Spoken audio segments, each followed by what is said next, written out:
साथियों, आज का हमारा वीडियो व्यक्तित्व विकास के आध्यात्मिक तरीके पर आधारित है।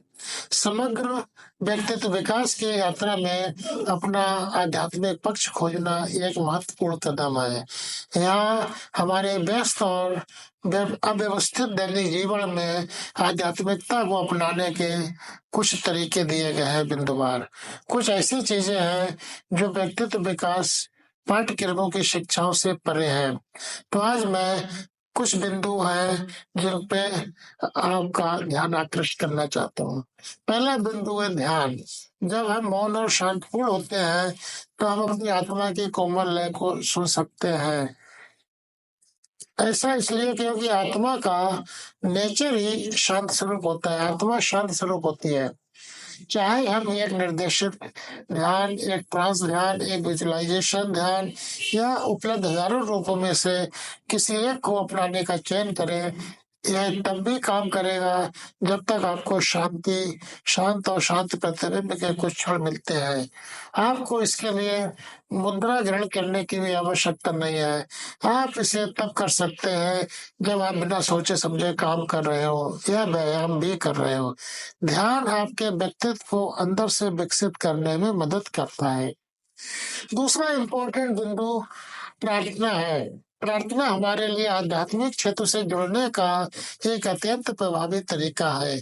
चाहे हम ईश्वर, देवी, स्वर्गदूतों या अन्य संस्थाओं से प्रार्थना कर रहे हो, यह अभी भी एक स्वीकृति है कि हम सभी जुड़े हुए हैं और जीवन की एक बड़ी तस्वीर है।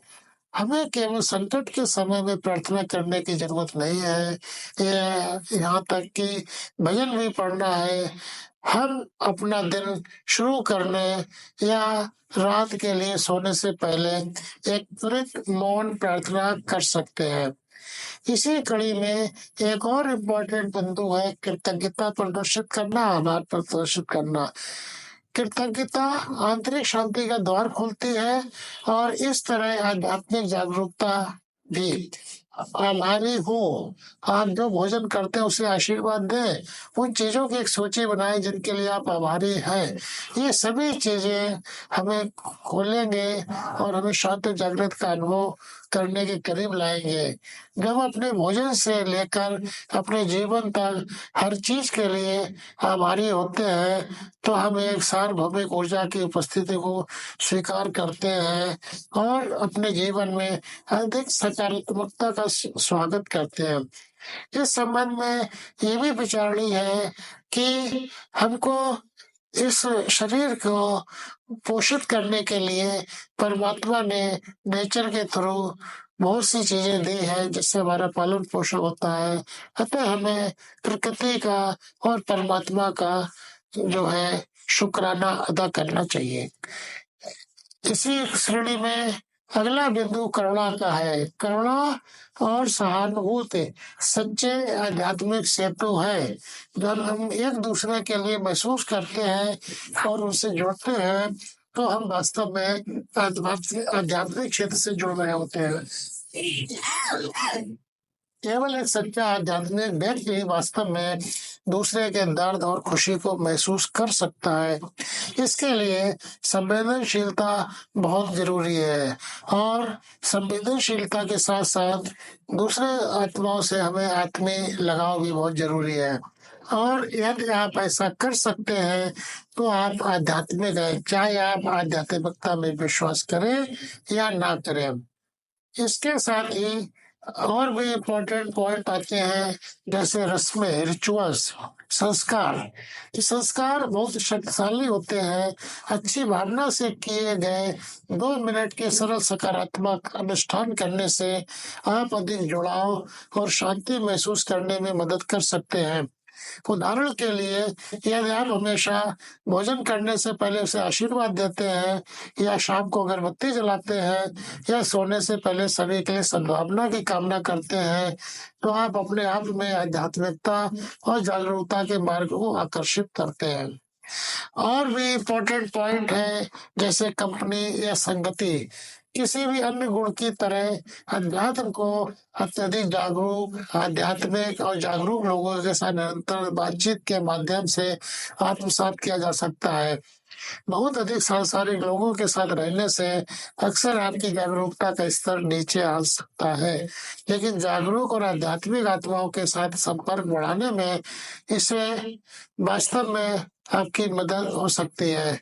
और अगर आप अपने मोहल्ले में ऐसे लोगों को नहीं ढूंढ सकते हैं तो उन्हें ऑनलाइन तरीके से भी किया जा सकता है।